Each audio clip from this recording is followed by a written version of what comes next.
Hey everyone, big news from Google Play. If you're a member of the Google Play Points program, you might just score some free subscriptions to Disney Plus or Hulu. But here's the catch.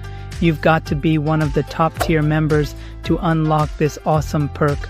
So what does that mean?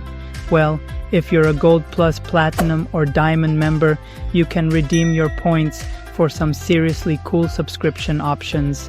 Gold members can snag a 6-month subscription to either Disney Plus Basic with ads or Hulu with ads.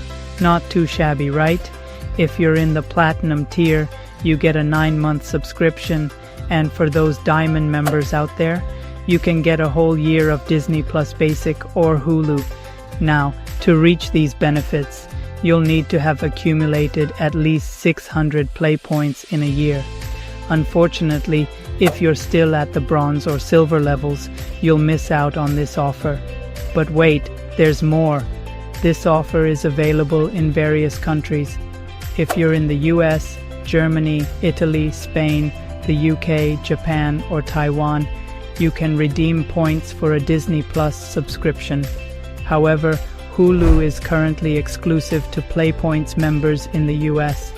This move is part of Google's effort to make the PlayPoints program even more enticing. They've already teamed up with big names like Netflix and Spotify to provide exclusive content and perks, making it a pretty sweet deal. And the best part, joining the program is totally free. Just keep in mind that the more you spend, the faster you'll climb the tiers. Plus, playing games that reward points can help you rack up those points even quicker. So, what do you think? Are you excited about the possibility of scoring some free streaming? Let me know in the comments below. And don't forget to hit that like button if you found this info helpful. See you in the next video.